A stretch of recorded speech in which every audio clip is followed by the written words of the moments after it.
the people behind the new £365 million Co-op Live venue.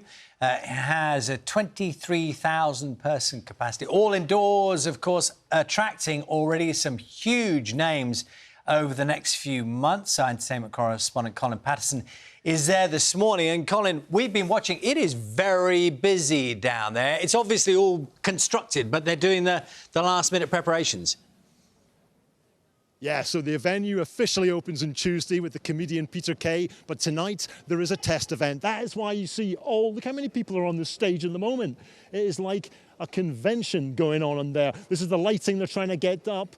When I came in yesterday, the stage hadn't even started being built. Now, there's a band who are playing tonight called the KTNA. They're supporting Rick Astley, so they will actually be the first act on stage in this arena. They have just arrived to be interviewed by us in a little while, but I wanted to get their instant reaction. This is Millie, this is Hope, the KTNA, the first time you've seen the new Co-op Live. Incredible, sensational. It's beautiful, darling. We love it. It's exactly what Manchester needs. It's amazing, incredible. Right, we're going to be hearing more from the KTNA about what it's going to be like to be the first act on stage. But first of all, I've had a look behind scenes.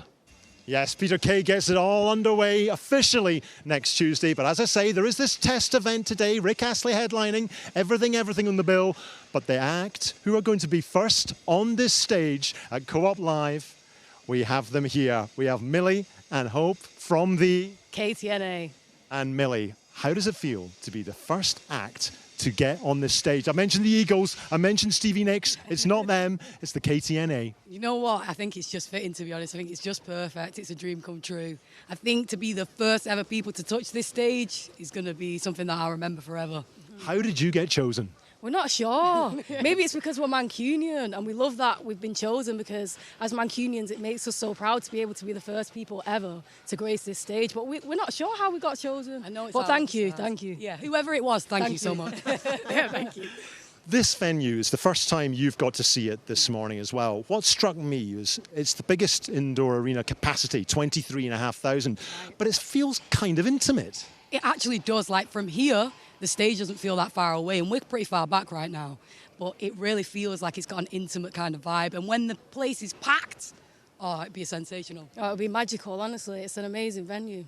Now, how are you going to transfer your show to this venue? In fact, describe your music and how you're going to transfer it. So our music is like a soulful blend. It's soulful, alternative, R&B. And what we're going to do is we're just going to bring a lot of energy. We hope we bring the energy every time. Big vocals, powerful vocals. We don't have a band today, unfortunately, but we will be delivering full powerhouse. And we'll be back one day with a band. Yeah, and it'll be amazing. Yeah. And we're going to be in full costume as well. Our costumes are ridiculous. Wait a minute, no band? What do you got then? I know we've got backing track for today. We weren't allowed a band for today. Right. But in the future, when we come back, we will have a band. Yes. Absolutely. But anything you do on stage, that's the first time anyone has done it. You could do a lot of firsts here. Well, what are your ambitions for this set? Do you know what? Don't encourage us, because we might just do some crazy stuff up there. Yeah. We need to keep our cool. But I think it's just going to be embracing the energy that will be stood on the stage after us. That's going to be insane. I asked Tim, the boss of the venue, if he would be the first to do a stage dive. He said absolutely not. Right. Well, I can't today in this wig, so maybe the wig is preventing the stage diving. I think both of us are prevented today from the stage dive. That is not a problem I have. Right, you could do the stage dive. Come up, middle of stage. There you go. I'll be your guest stage diver. Please do that. Please do that. And you realise one of you two will be the first person ever to speak on that stage. Have you worked out who it's going to be? Maybe we'll do it at the exact same time. So that in true twin fashion. Yeah, for exactly. sure. In true twin fashion, we'll do it at the same time, just so that there's no arguments or animosity going forward. I came out first, so maybe you should take this. They are twins. Exactly. So I maybe should go first. That would be lovely. Yeah, that's the way to sort all arguments there. Thank you. The KTNA, who will be the first act ever to play the Co-op Live tonight. Peter Kay officially opens it on Tuesday, but we can say the KTNA are really doing it. Yeah, we are. Come on, Manchester. Colin, thank you very much. A look behind the scenes ahead of the opening night, sort of, next week officially. So, with just a few days to go until its opening night, the finishing touches are being made to the UK's biggest indoor arena in Manchester, this weekend. So we are talking about a £365 million Co-op Live venue, and it's hoped that more than 23,000 person capacity will see it attract major events from rival arenas around the country. And who better to have a sneak preview is our entertainment correspondent, Colin Patterson, who is there. It looks vast, and I'm only just looking up at the roof. Hello, yes. And the strange thing is, Naga, it's vast, 23,500 people, but it also somehow manages to feel intimate. That is because it was designed for music. The very back seats are 23 metres closer to the stage than in other equivalent venues around the country. It all opens on Tuesday with a gig by Peter Kay, but tonight there's a test event. To make sure things are working, Rick Astley will be playing to about a third capacity crowd, and we have had a behind-the-scenes look. The new Co-op Live in Manchester, with a capacity of 23,500, is the biggest indoor venue in Britain. And as you can see, the finishing touches are still being put in place, which is why I have to dress as one of the village people. To show us round, Tim Leiweke, the boss of Oakview Music Group, who raised £365 million in private finance to get it built. We have about 1,600 workers on site today. We could get almost 10,000 people on this floor. If you yell, go ahead and give it a yell. Ah! No echo. This is my favorite room that no one ever gets to see. These are all going out to the largest bar in the UK. This is all beer. This is all beer. And one of the investors is Harry Styles, who was also involved in designing the bars. Harry bears no expenses, especially when it's our money. It's like, Harry, come on now, what are you doing to me here? Go on, Tim. So the artist heading comes to the stage, out of their dressing room, yeah, does their prayer, heart pounding, all together, and going on? right onto the stage here. That's it. That's it. And this is where the stages will be built. This is where the stage is. No signs, no advertising, no scoreboards, no LED boards, all gone because they hurt the acoustics of the experience.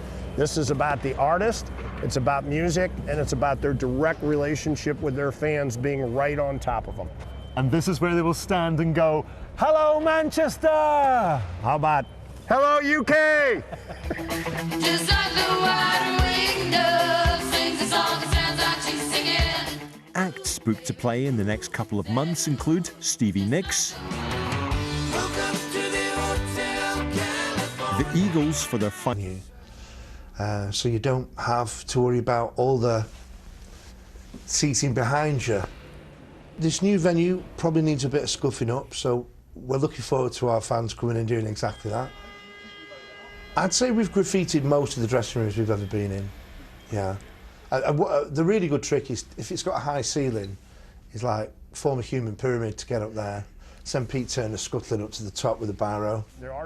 But with two small music venues closing every week in the UK, I wanted to know if a very big one, Co-op Live, had any plans on how they could help.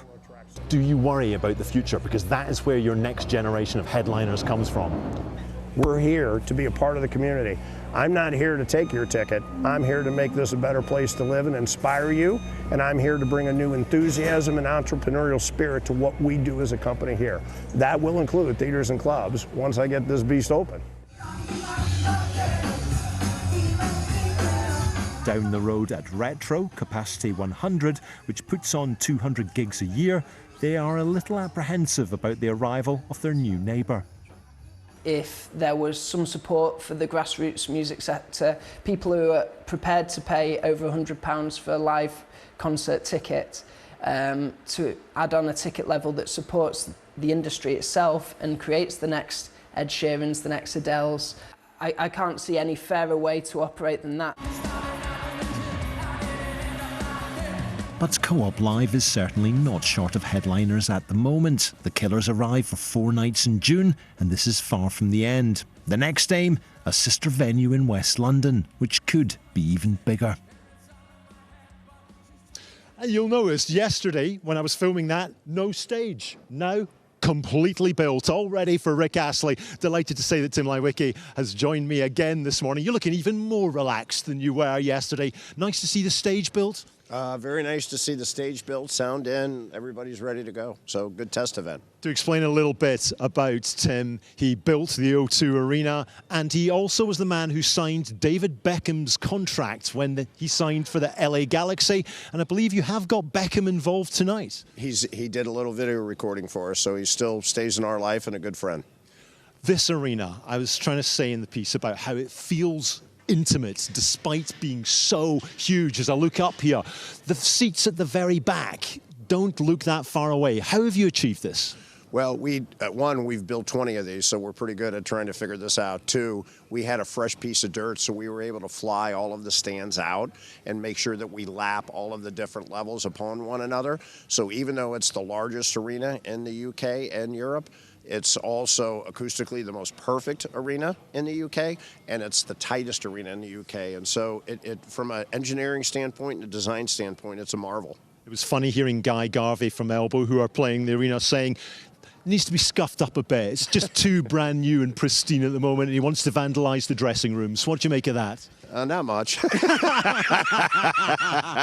I'm just trying to get it open right now. Before we kick it, can we get it open? And who is going to be the person to do the first stage dive? Could that be you tonight during Rick Astley? Definitely not. But we're never going to give you up. Never going to let you down. Tim Leiweke, I hope it goes well for you tonight. The Co-op Live officially opens next Tuesday with Peter Kay, but Rick Astley will be on that stage for the test event tonight. Tim will not be doing a stage dive. What a lovely man Tim is. He's managed to make architecture of a stadium sound really interesting and squeeze in some Rick Astley lyrics. Brilliant guy. They're a great venue.